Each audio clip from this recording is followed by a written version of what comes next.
Good morning, everyone. Welcome to the Thursday, November 6th edition of Douglas Now. Of Douglas Now Live, I'm Robert Preston Jr. here in the Douglas Now, or the Douglas Live studios here on West Walker Street. Couple of stories I want to talk to you about here this morning. First of all, County Commission's meeting happened on Monday, and I know that County Commission meeting stories, really any meeting stories, are not the most interesting to listen to or to read about. But there were a couple of, I think, newsworthy items that came out of this meeting. And this is one of those things where sometimes the agenda items that are discussed in the meetings can sneak up on you. And, you know, people will say, well, I didn't know about that. I didn't know that was going to happen. I didn't know this. I didn't know that, when it was in the meeting stories. And I can tell you by the number of people who read the stories that not everybody pays attention to that. Again, we're looking at right now 718 people have read our story. I posted it last night. What I want to mention about this, first of all, you can see our picture here. For those of you who have followed the saga of the commercial poultry operation that was scheduled or slated for the southern end of Coffee County there on Highway 441, right there at the Coffee-Atkinson County line, which is, of course, the Satilla River. That project was halted temporarily,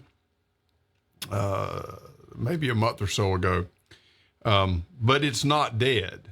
And there are still some tentacles that come out from that project that could affect some things moving forward. So what happened on Monday was opponents of that project spoke to the county commissioners. It was Rod Freeman, one spokesman there, but there were several folks who were opposed to that project in attendance.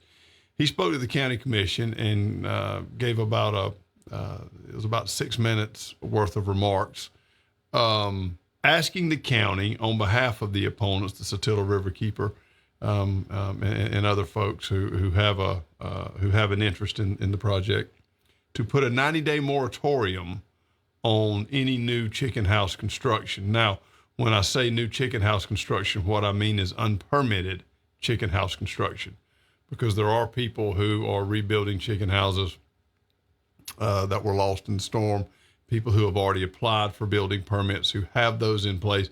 We're not asking to stop those. If someone has already been given a permit to build chicken houses, particularly those who are rebuilding in the wake of the destruction from Hurricane Helene, those folks will be allowed to continue to build or allowed to build their chicken houses. But anyone who wants to build, new chicken houses, if you will, a 90-day moratorium on new construction until the county can put some new guidelines, ordinances, what have you, in place that govern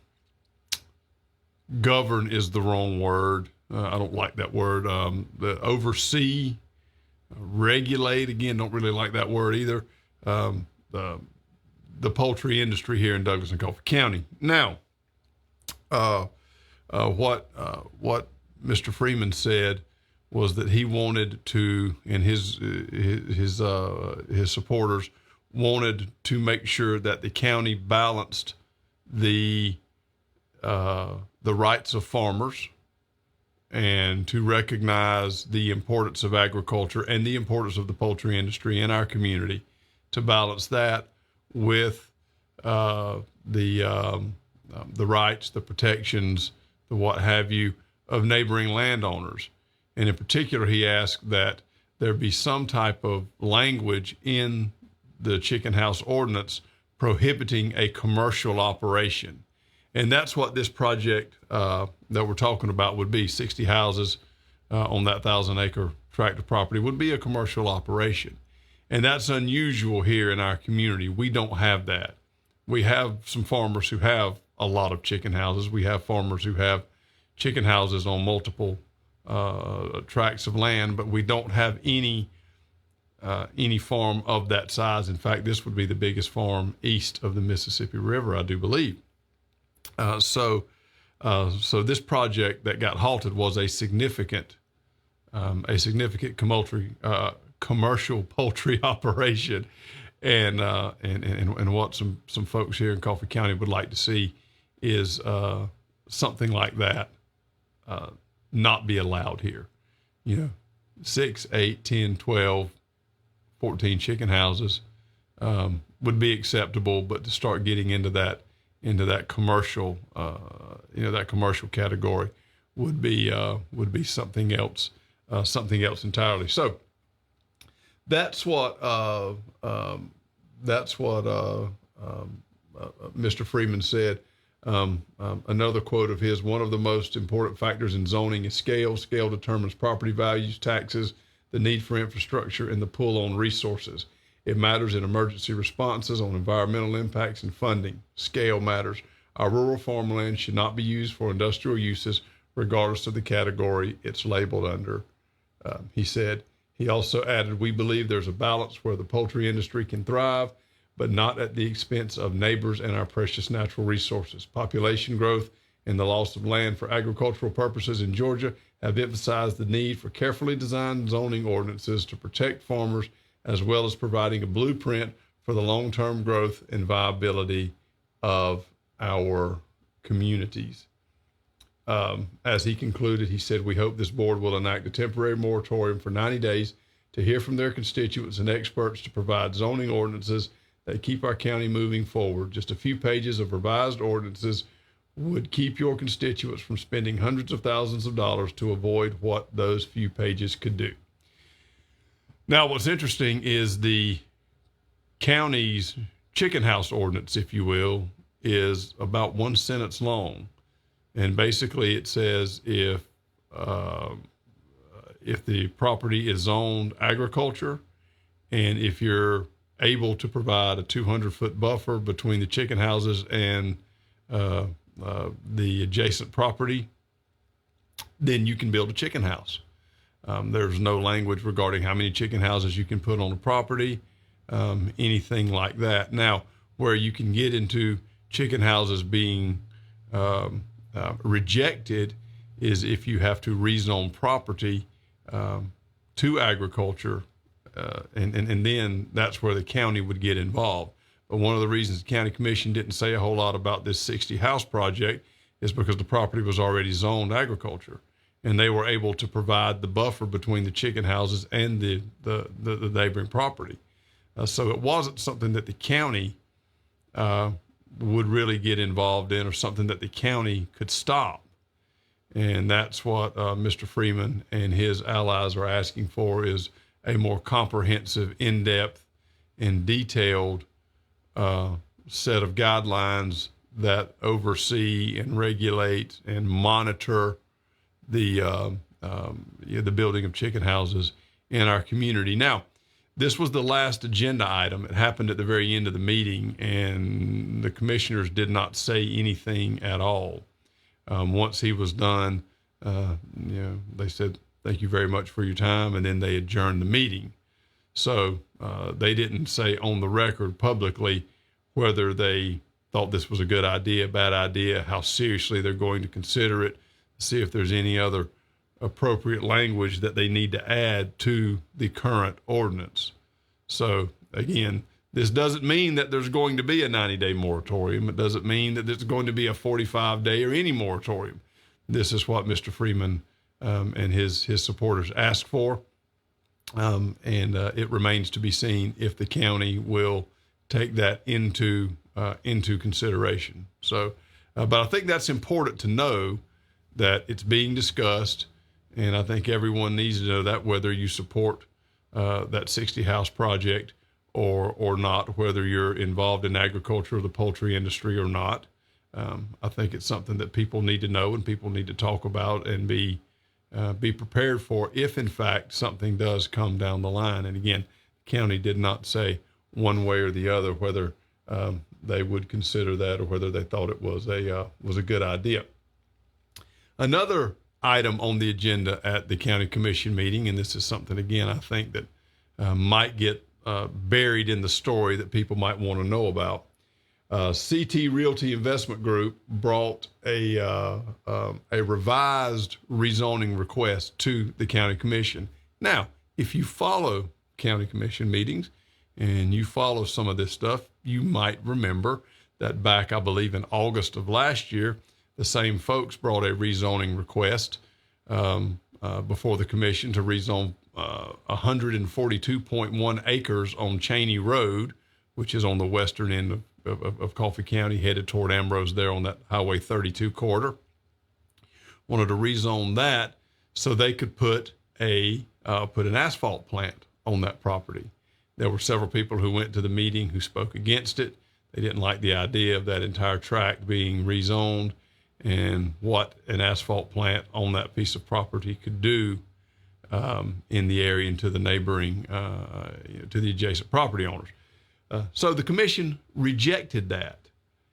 So what CT Realty Investment Group did, went back and they revised their request, scaled it down a little bit, talked to CSX, because a big component of that project, a big component of any asphalt plant is having access to rail. And of course that is on the railroad tracks out there near the far westerly overpass, the overpass way out on 32. So there is rail access there. But there were concerns about the train cars backing up traffic on Cheney Road. Also concerns, of course, sight, smell, truck traffic, and of course the proximity to Premium Peanut. So with all those considerations taken into account, the county commission rejected that a little over a year and a half or so ago. So they came back, and what they have asked for is to rezone 50 acres, same address, 450 Cheney Road, same thing from agriculture to warehouse, heavy industrial.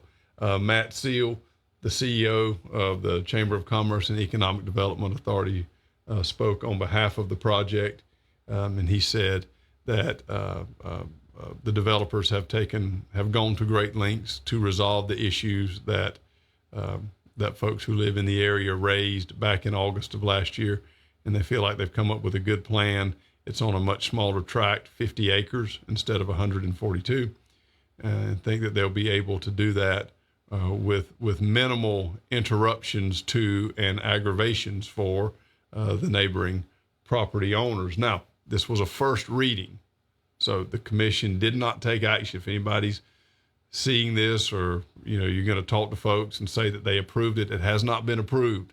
There will not be a vote taken until next month, but this was the first reading. All right. So notices should go out. If you live in the area, you should know about this, but in case you don't or you miss something, this is why I wanted to mention this. Mr. Seal said the economic impact is what we want to continue seeing. This is a $15 million projected investment. After 2 years, we're looking at 40 plus jobs right here in Coffee County. I understand that today is not a vote, but I still wanted to come and talk about it and make sure it was very clear that changes had been made between the application that was rejected last year and the application that's being put before you this year.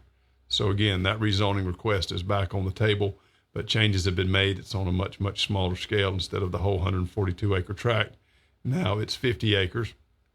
So if you have any questions or concerns, contact your commissioners and let those concerns be heard. There will be a public hearing and a vote taken at the next county commission meeting, which will be 9:30 in the morning at the new courthouse annex on the first Monday of December. And I do not have my calendar in front of me, so I do not know what the date of the first Monday is, but it will be on the first Monday of December, and that's when the vote will be taken. There were several other rezoning requests. In addition to that one, Jeremy Dormany would like to rezone 14.29 acres at 271 Thompson Drive from AG Agriculture to C Commercial. Charles Griffiths, 1.82 acres at 1187 Squire Road in Ambrose from AG Agriculture to C Commercial. And Bobby Guthrie, 5.05 acres at 361 Quincy Baton Loop from R2 Residential to AG Agriculture. There were also two readings for subdivision applications. Thomas E. Butts, 7 acres at 435 Deer Run Road in Nichols, and Memphis Enterprises LLC, 25 acres at Timberwolf Trail. That is slated to be 14 lots on that 25-acre tract. They're going to build 2 roads in there, both of them about a half a mile long, if it is approved. So again, these were first readings. The second readings will be held next month, and a vote will be taken. So if you have any interest in any of this, you will want to put that county commission meeting down on your calendar.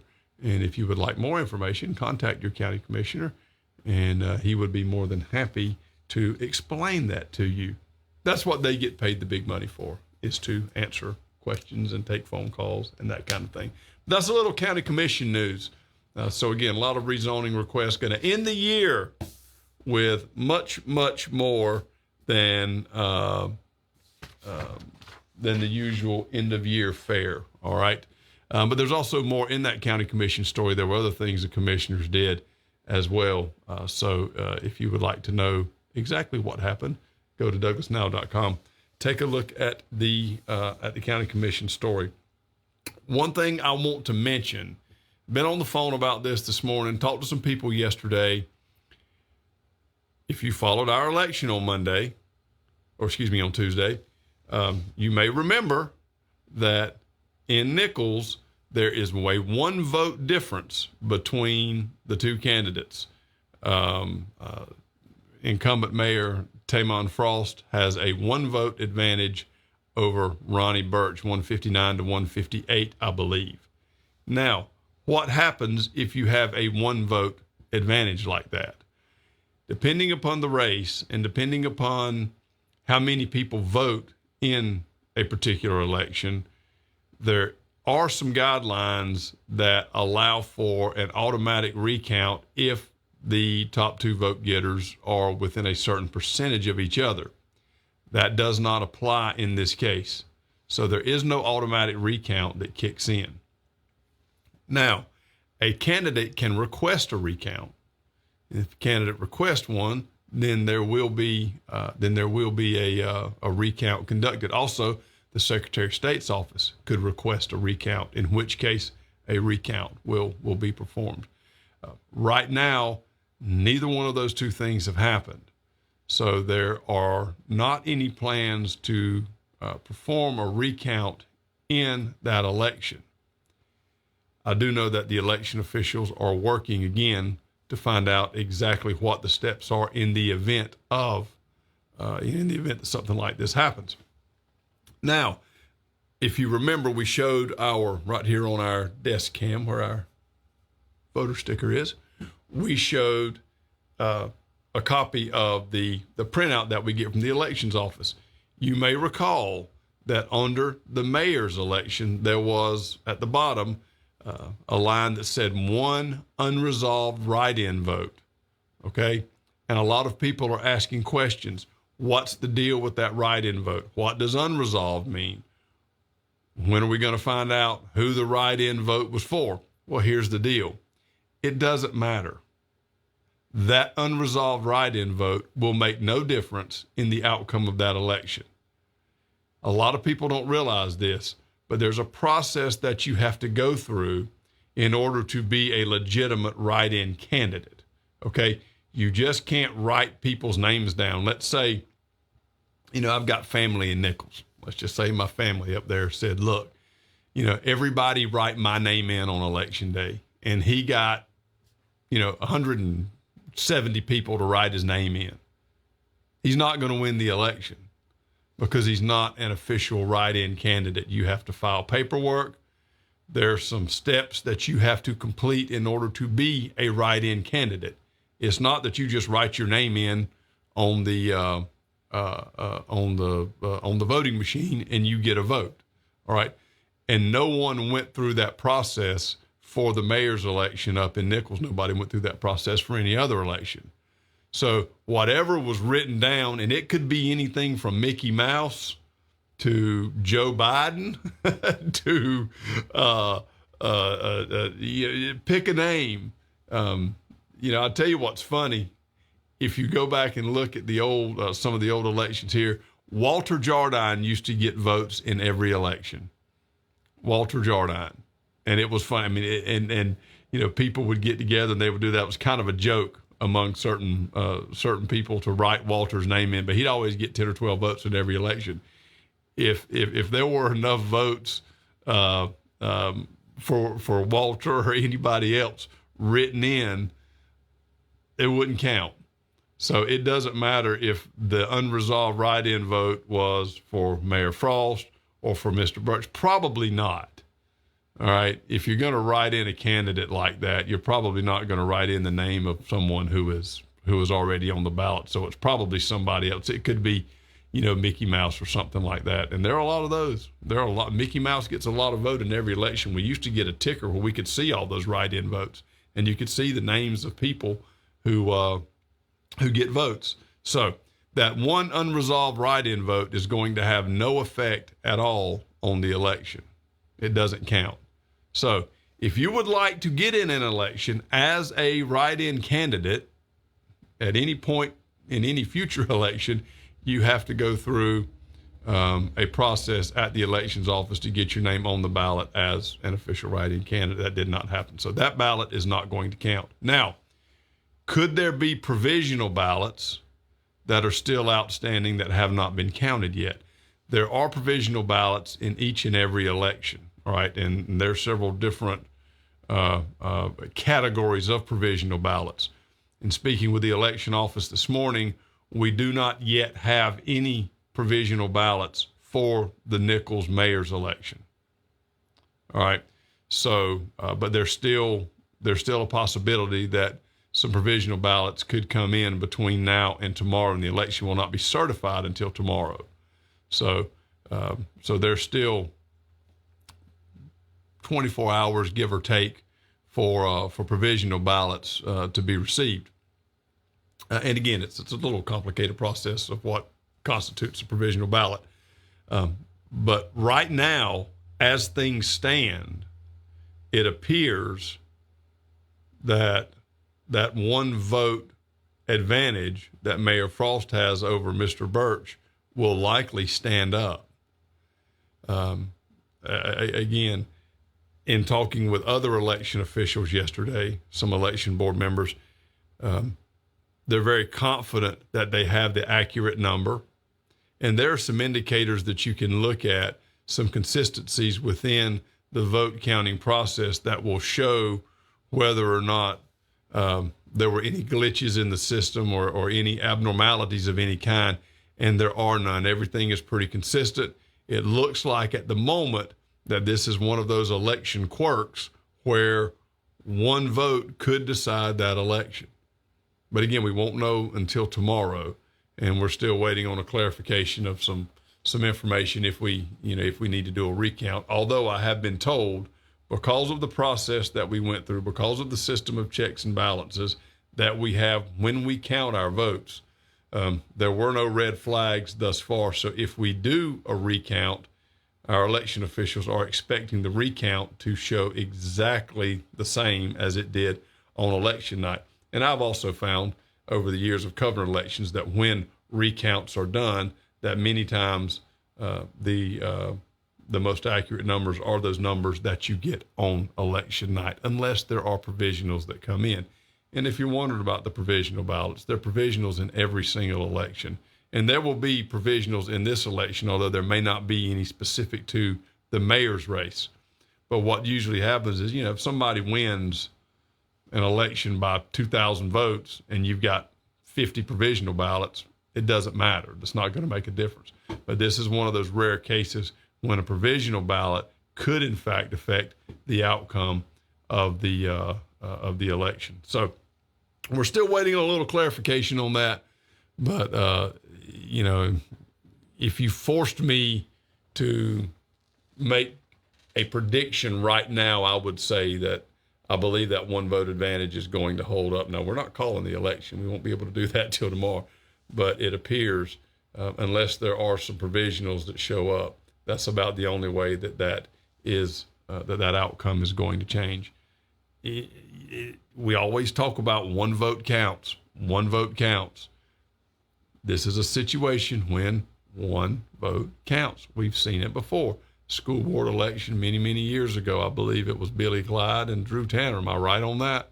Somebody let me know in the comments, but I know Drew Tanner was one of the candidates, and there was a tie, an absolute tie, and they had to hold another election, and Drew ended up winning. So this stuff does happen from time to time. It doesn't happen a lot, but that's why we say it's important to go vote in every election. Your vote counts. Every single vote counts. And particularly when you're dealing with elections in smaller communities where there's probably not going to be a huge turnout, but there's also not a large number of voters anyway.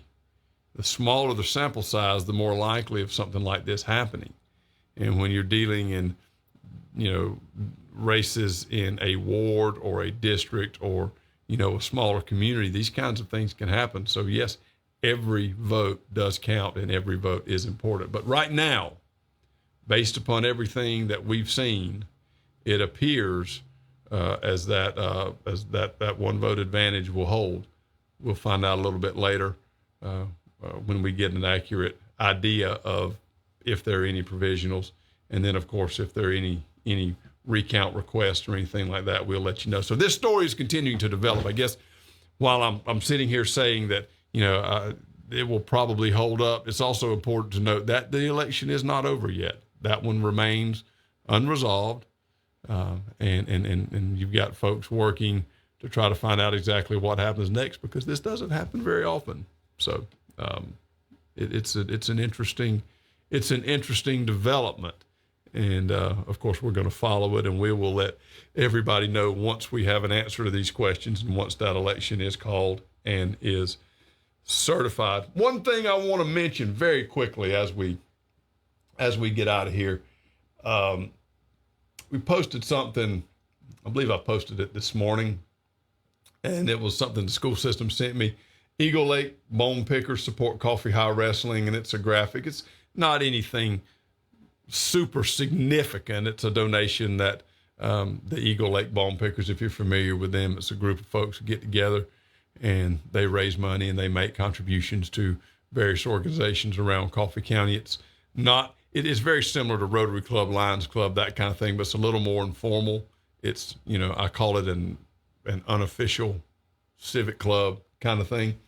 And the reason I want to mention this is, first of all, thank you to Eagle Lake Bone Pickers for making a contribution to our athletic programs. They make contributions to all of our programs, not just wrestling. So they contribute money to not just athletics, but also other clubs and organizations at Coffee High School and then within our community in general. But a lot of people don't realize how important civic clubs and organizations like Eagle Lake Bone Pickers, like Rotary Club, Lions Club, Kiwanis Club, how important those organizations are to our community. They make a lot of donations. There's a lot of money that funnels through those organizations into nonprofits and into worthy programs in our community. And the civic club model is waning a little bit. It's not as important as it used to be, and there's several reasons for that. And it's a little bit troubling, because if you think about where this money goes, there are a lot of organizations that do a lot of good work in Coffee County that wouldn't be able to without the influx of resources from civic clubs into their organizations. For example, I know that the Kiwanis Club used to do this, and then the Rotary Club did it, took up that mantle afterwards of making a $10,000 donation to the Hope Center when the Hope Center was still a presence here in our community. But that was $10,000 at Christmas time that came from civic clubs to the kids in our community to help them have Christmas. That's a significant donation. That's a lot of money, but that's what civic clubs do. That's what organizations like the Bone Pickers and others do. So again, I want to say thank you to the bone pickers for their contribution. Thank you to the other organizations in our community that that support our groups and our nonprofits and what have you. Without those resources, a lot of folks would not have what they need. So again, it's important. Something you don't see a lot of, but it is extremely important. Let's go to our tower cam once again. I'm hoping that one day when we go to our tower cam, if you look in the corner there where the DN logo is, you will see you'll see a deer out there. That's what I'm hoping. I want to see a deer one day because they walk around there. We've deer and turkeys who pulled up here in the parking lot and had turkeys walking around in our parking lot. But no deer today. Beautiful day. A little chilly this morning. Going to be warm this afternoon. Might have some rain over the weekend. But yeah, the tower cam. Beautiful view of Douglas, and of course the wires off of the tower there that you can see. So again, tower cam's there. I love it. I love it. Thank you everybody for watching. Again, we was that a bug flying in front of there? Did something just fly in front of the tower cam? A bird or a large insect of some kind? How about that? Yeah, there's something flying around. We got a little action on the tower cam for the first time ever. A Douglas Now Live first. No deer, we get a bird. Thank you everybody for watching. Hope you have a wonderful, wonderful Thursday. We'll see you next time.